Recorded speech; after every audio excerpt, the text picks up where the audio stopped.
Caros amigos e caras amigas, os nossos cumprimentos.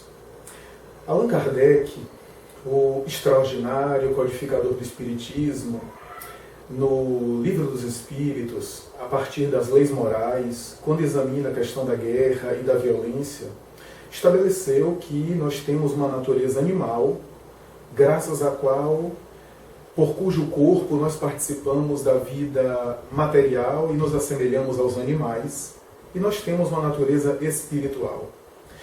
Kardec mais tarde vai estabelecer que há uma predominância na maioria dos indivíduos da sua natureza animal sobre a natureza espiritual. E esse seria o conceito básico, a chave para as paixões humanas. Há no homem, diz Kardec, essas duas naturezas.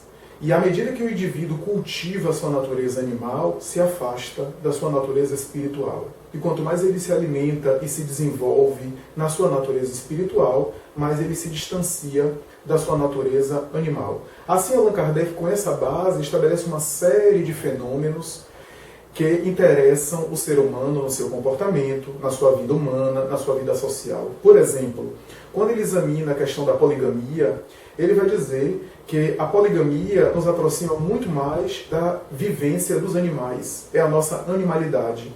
E a monogamia assinala um progresso no desenvolvimento da sociedade, quando o indivíduo, através dos vínculos matrimoniais, consegue estabelecer também uma espécie de educação sexual, emocional, psicológica, através de cujo meio ele consegue direcionar os seus sentimentos e amadurecer dos instintos que não são reprimidos e destruídos, mas transformados, sublimados, como diz Emmanuel, até outras manifestações mais desenvolvidas. O espírito Lázaro, no capítulo 11 de O Evangelho segundo o Espiritismo, a Lei de Amor, vai dizer que no princípio o espírito tem instinto, mais avançado possui sensações, mais instruído e purificado alcança os sentimentos, e no ponto máximo dos sentimentos está o amor.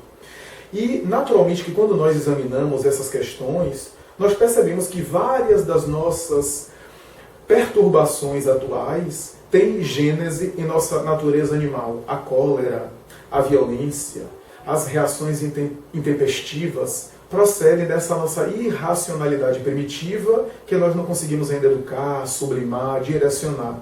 Embora a razão com a qual nós somos dotados para direcionar essas manifestações que no reino animal são trabalhadas de maneira automática, porque o instinto de conservação da vida preserva a espécie do animal e faz com que ele se mantenha, que ele só destrua outro animal para se alimentar por mecanismo de sobrevivência ou quando se sente ameaçado. No ser humano, a razão que ele recebe faz com que ele direcione esses instintos para manifestações mais elevadas, mais desenvolvidas. Graças a isso, nós temos explicações muito relevantes, com que mais tarde Freud, na psicanálise, vai falar do inconsciente, dos conteúdos, dos instintos, principalmente das pulsões sexuais que ele vai falar, Adler, o seu discípulo, que vai falar do instinto do poder, o próprio Jung, que vai falar dos arquétipos, das heranças ancestrais, mas que já havia sido abordado por Allan Kardec nas suas colocações de maneira muito mais simples, com uma linguagem muito mais acessível, não técnica, para dizer que nós temos essas manifestações que precisam ser direcionadas, educadas, disciplinadas nos movimentos sociais. E nós estamos vendo isso hoje. Quando nós vemos, por exemplo, as lutas ao longo dos tempos para uma vida melhor na sociedade, quase sempre o ser humano não conseguindo expressar esses ideais de uma maneira humanizada, de uma maneira coerente, em nome da paz, gera-se violência. Em nome de uma harmonia, gera-se desorganização. Em nome de reivindicações, nós estamos, por exemplo, num momento assim, não apenas nacional, mas no mundo, onde se reivindica melhores condições de trabalho, melhores situações políticas, governamentais e assim por diante, mas em nome disso, o depredamento público, os atos de vandalismo, que o espírita em particular e o cristão em geral não deve compactuar com isso. Reivindicar, contestar, trabalhar não violentamente, como dizia Gandhi, por uma sociedade melhor, mas de alguma forma não esquecendo do homem interior. Jesus, na sua época, também foi confundido como sendo um Messias guerreiro. Algumas facções da tradição hebraica esperava um Messias guerreiro que deveria vir para colocar Israel no centro do mundo, para dobrar o Império Romano e para submeter todos os povos à raça hebraica, que era a raça de Deus. E os próprios discípulos dele, em alguns momentos, demonstravam não entender a sua mensagem. Jesus vinha muito mais para o homem interior, para o reino de Deus no coração dos homens, como mais tarde vai escrever Humberto de Campos, através de Chico Xavier, no livro A Boa Nova, quando vai escrever que o reino de Deus é trabalhado por Jesus no coração dos homens, e menos do que o homem social. Jesus estava focado muito mais no homem interior, no homem psíquico, no homem que se conhece, que se descobre, do que o homem social, do que uma revolução exterior.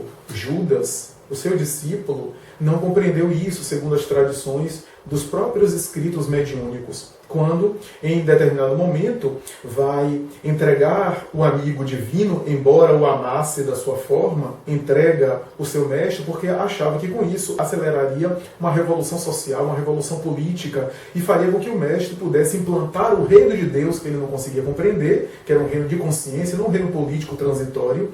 E assim, Judas ficou muito mais preocupado, pensamos nós, com a situação e o futuro político de Israel, do que com a própria relação dele com Jesus. Como muitos de nós hoje no Brasil, estamos muito mais preocupados com o futuro político do Brasil, se esquecendo da nossa vida interior, da nossa vida moral, da nossa relação com na nossa ética pessoal, como se a Terra estivesse à deriva. No passado, houve momentos muito mais difíceis, e será que o mundo espiritual, patrocinado por Jesus, não estava também observando tudo isso?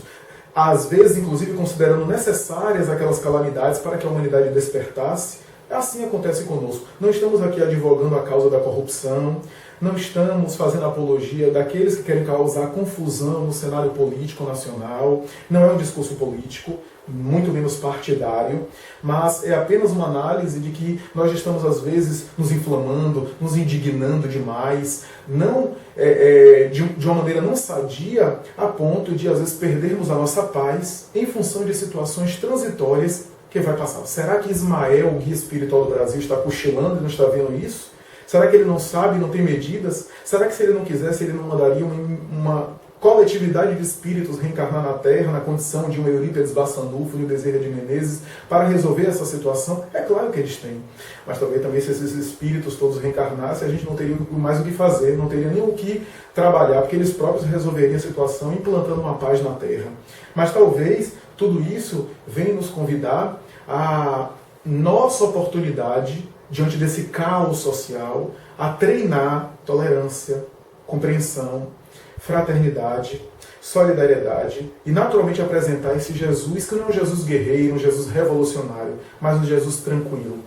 Para encerrar o nosso discurso, citamos, por exemplo, o momento final de Jesus na cruz, que muitos dizem que ele, naquele momento, teve um abandono, ou uma revolta, ou um momento de conflito, quando diz: Deus, por que me abandonaste? A expressão Eli, Eli, lama sabachthani, em hebraico, que significa Pai, por que me abandonaste? Hoje os estudiosos já conseguiram constatar que esse momento máximo de Jesus não era um momento de queda ou de receio de morrer. Muito pelo contrário, até porque depois de toda a tortura, naquele momento de agonia final, não, o que dizem inclusive os teólogos da Bíblia de Jerusalém, que ele estava cantando o Salmo 22. Quando a gente pega a Bíblia, no Salmo 22, o salmo que o Messias deveria proferir começa justamente assim: Deus meu, por que me abandonaste?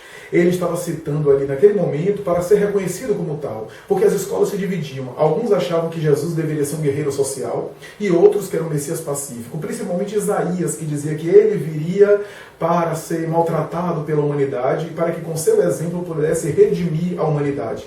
E Isaías, no texto dele, cita justamente o Salmo 22, que começa com Deus meu, por que me abandonaste? No momento final, quando Jesus declama o Salmo 22, era como se ele estivesse dizendo aos apóstolos, todos temerosos, os discípulos ali no pé da cruz, a própria mãe dele, que dizia: e agora? Como a gente vai ficar? E agora? Será que tudo que a gente acreditou nele é tudo mentira? Será que é tudo aquilo uma farsa? E ele começa a cantar no Salmo 22, como se dissesse: leiam Isaías e compreenderão qual compreenderão qual seria a missão do Messias. E alguns deveriam começar a lembrar quando ele dizia a frase enigmática, porque Jesus em alguns momentos era muito sutil. A verdade é sutil, a gente que não percebe. Quantas vezes ele falava, quando eu for erguido, atrairei muitos a mim. O erguido era a cruz.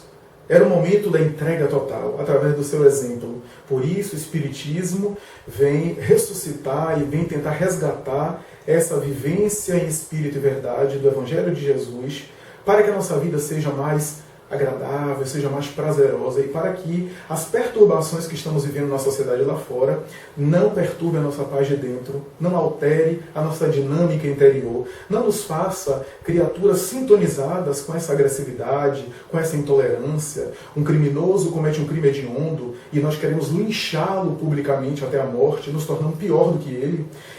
Alguém, usuário de droga, comete um deslate, uma situação social, e nós o enxovalhamos. A intolerância nos meios virtuais, pela internet, onde pessoas às vezes utilizam de pseudônimos anônimos, de uma maneira covarde, para metralhar pessoas públicas, para persegui-las, para causar bullying, para induzir jovens imaturos ao suicídio, por exemplo, ou à usância de drogas. Nós estamos vivendo todas essas calamidades, mas também muita gente pregando o amor, fazendo apologia da paz, da fraternidade, do respeito pelos outros, a ecologia e assim por diante. Então é esse caldo de cultura no qual estamos vivendo que caracteriza o nosso momento atual como sendo aquele símbolo do Armagedon bíblico, a luta do bem e do mal, o juízo final, que na verdade é de natureza simbólica, né?